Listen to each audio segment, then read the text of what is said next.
Class 10 Science and CERT Activity 10.3. This is our activity 10.3. Requirement: candle, concave mirror, screen, paper. Activity 10.2 में हमने देखा था कि जो सन से रे आ रही है, जो पैरेलल रे आ रही है, वो कनकेव मिरर से रिफ्लेक्ट होके कन्वर्ज होके पेपर शीट पे एक पॉइंटेड इमेज फॉर्म कर रही है। और ये जो पॉइंटेड इमेज फॉर्म कर रही है, यहाँ पे सारे रे ऑफ लाइट इकट्ठे हो रहे हैं। As we know that in case of concave mirror all the rays are meet together at the point of focus. The distance between focus and pole is known as focal length. और ये जो हमारा focal length था वो आया था 10 centimetre. तो अब हम अपनी एक्टिविटी 10.3 स्टार्ट करते हैं.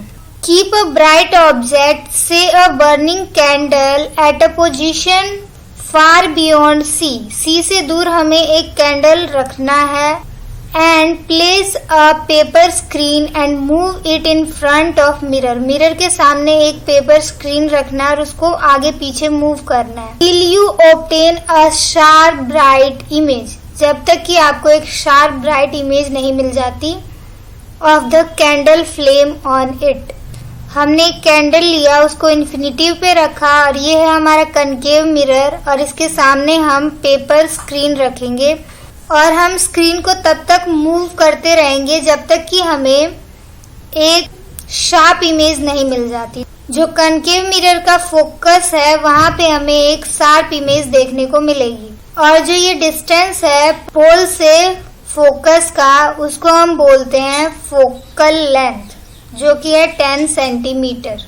Observe the image carefully, note down its nature, position and the relative size with respect to the object size. यहाँ पर हम देख सकते हैं जो ये ऑब्जेक्ट है, इसकी जो इमेज बनी है वो रियल और इन्वर्टेड बनी है. और जो साइज है इमेज की वो हाईली डैमेज्ड है, बहुत ही छोटी इमेज है. और जो पोजीशन है वो है एट द फोकस पे. Repeat the activity by placing the candle A just beyond center of curvature B, at center of curvature C, between focus and center of curvature D, at focus and E, between pole and focus.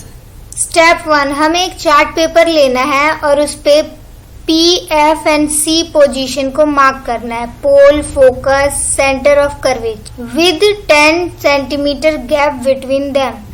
इनके बीच में 10 centimetre का gap होना चाहिए. पोल से focus तक का जो डिस्टेंस था वो था 10 सेंटीमीटर और ये है हमारा focal length. Distance between pole and centre of curvature is known as radius of curvature. Radius of curvature is equals to the 2 times of focal length.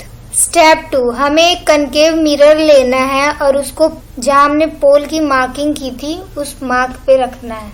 Case 1, जब ऑब्जेक्ट बहुत दूर होता है या इन्फिनिटी पे होता है तो जो इमेज फॉर्म होती है वो फोकस पे होती है. रे diagram for the image when the object is very far और एट द इन्फिनिटिव. यहाँ पर हम देख सकते हैं जो ये ऑब्जेक्ट है, इसकी जो इमेज बनी है वो रियल और इन्वर्टेड बनी है. और जो साइज है इमेज की वो हाईली डैमेज्ड है, बहुत ही छोटी इमेज है. और जो पोजीशन है वो है एट द फोकस पे. When we switch off the light of the room we will clearly observe the real and inverted image on the screen. Here you can see that. Case 2, when the object is beyond C. जब object centre of curvature के पीछे होगा तो जो image form होगी वो focus और centre of curvature के बीच में फॉर्म होगी. Ray diagram for the image when the object is beyond C.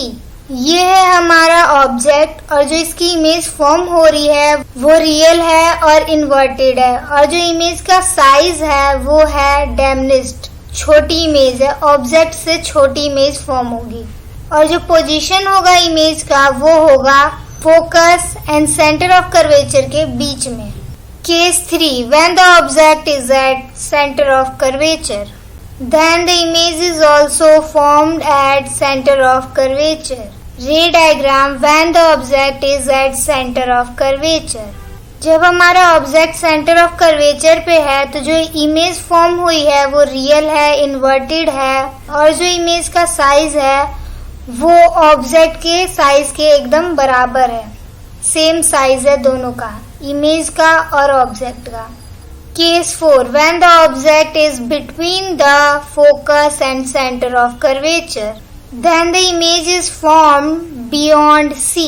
Centre of curvature के पीछे इमेज फॉर्म होगी।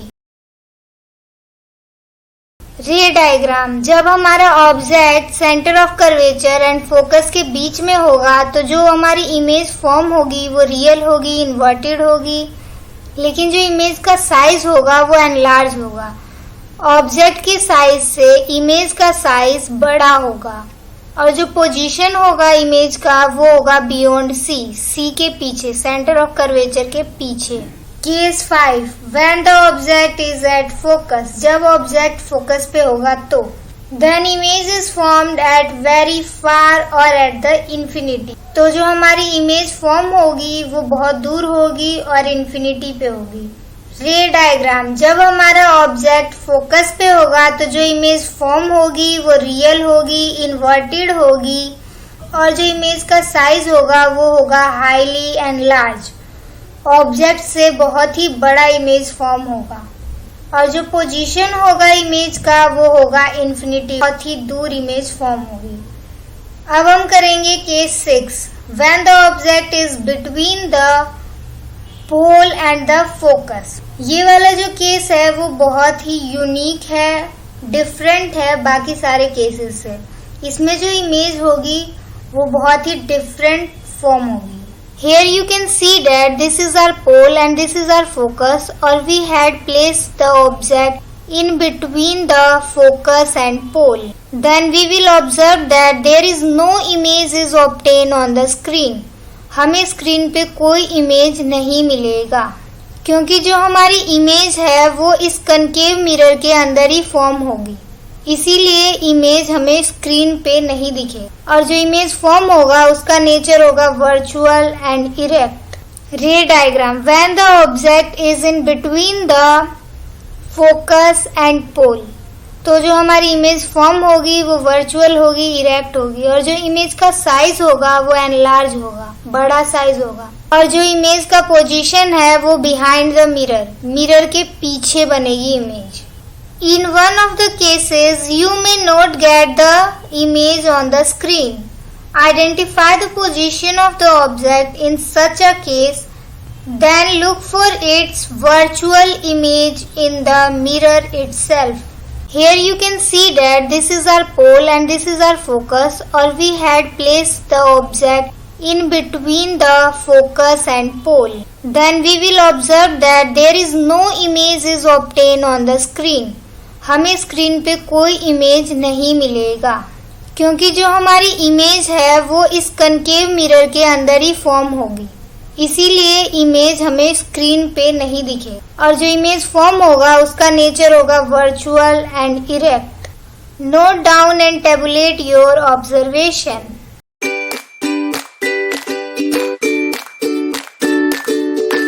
So this is all about this activity. If you have any queries, you can ask in comment box. Thank you.